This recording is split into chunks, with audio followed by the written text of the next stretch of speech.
Empezaremos por la primera intervención de Carlos Taibo.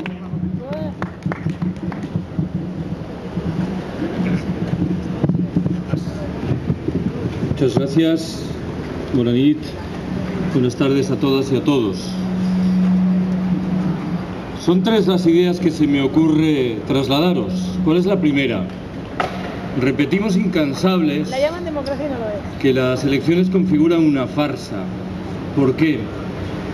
La primera razón, y tal vez la de mayor peso, subraya que somos convocados a las urnas para elegir a nuestros supuestos representantes y después descubrimos que la mayoría de las capacidades de decisión quedan en manos de formidables corporaciones económico-financieras que operan en la trastienda. Los críticos de siempre de la democracia liberal subrayaban que esta última se asentaba y al mismo tiempo ocultaba dramáticas desigualdades, pero daban por descontado que esa forma de pseudodemocracia se manifestaba a través de instituciones que tenían un poder efectivo. Hoy estamos obligados a subrayar lo que decían, pero estamos obligados también a recelar de ese supuesto poder efectivo. A lo anterior se suma otra farsa, la que nace de la escenificación de esa aparentemente plural confrontación que plantean los grandes partidos y que de nuevo esconde que por detrás están infelizmente de acuerdo en todo lo importante.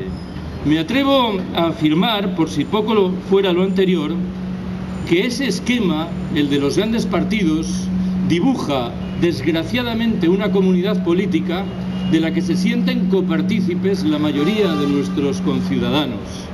En ese escenario, en fin, cuando las cosas van mal, cuando en virtud de alguna circunstancia azarosa las elecciones conducen a resultados inesperados, no faltan las trampas y los golpes de Estado. Frente a todo ello, creo que no está de más que recuerde cuál es uno de los lemas centrales que el movimiento del 15 de mayo ha planteado, ese que reza: no nos representan. Creo que lo digo bien. Algunos de los adalides del sistema que padecemos parece que sobreentienden que estamos diciendo que no representan a nadie. Yo estoy enunciando la máxima en primera persona del plural. Estoy diciendo que a nosotras no nos representan. Y lo que estamos afirmando de la mano de esa afirmación rotunda es que el camino de las elecciones no nos conduce a ningún buen puerto y que se ha llevado a muchas personas valiosas que han quedado encalladas en ese cenagal que configuran las elecciones. ¿Cuál es la segunda observación que quiero trasladaros? Hay personas que legítimamente afirman que muchos de los problemas de estas horas no afectan a las elecciones como tales, sino a las circunstancias que las rodean. Hay personas, por ejemplo, que reivindican que votemos en blanco o que votemos nulo. Quiero recordarles que hay muchas personas que asumen esas dos posibilidades y que no lo hacen desde ningún proyecto de contestación efectiva del orden existente. Otras personas sugieren que debemos introducir cambios en las reglas del juego. Por ejemplo, que tenemos que reformar la ley electoral vigente, que debemos abrir el camino a las listas abiertas, que hay que establecer límites severos en lo que respecta al gasto que los grandes partidos pueden afrontar, que hay que desplegar con mucha mayor frecuencia, en fin, la forma del referendo. Tengo yo la impresión de que aunque introdujésemos todos estos cambios, las reglas del juego principales seguirían siendo, por desgracia, las mismas. Y me permito resumir la discusión de la mano de lo que respondí hace unos días a una pregunta relativa a si tenía sentido imaginar un partido autogestionario, un partido que respetase las reglas de la horizontalidad.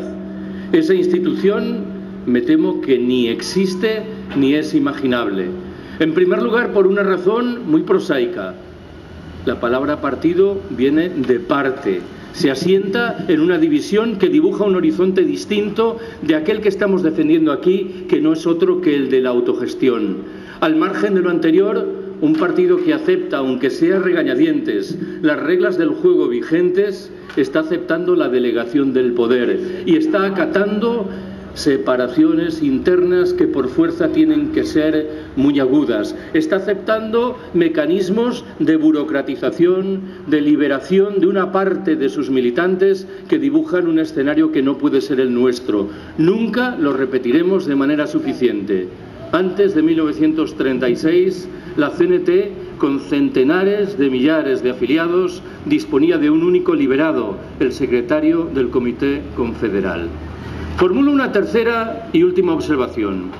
En ese movimiento del 15 de mayo que he mencionado hace unos momentos, creo que es fácil interpretar que se hacen valer tres visiones diferentes en lo que respecta a cuáles son las prácticas políticas principales que hay que alentar. Hay gentes que creen en la democracia delegativa, en la democracia liberal.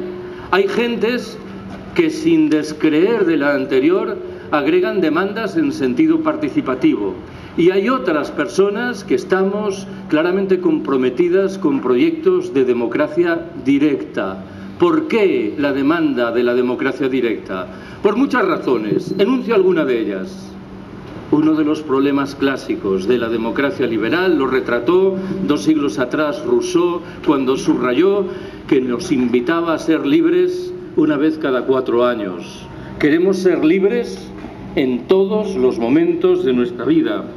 Queremos ejercer un control permanente que las más de las veces nacerá de nuestra vocación de no delegar en otros las decisiones y que eventualmente se traducirá en delegaciones que implican ese control permanente y la capacidad de revocar a nuestros representantes.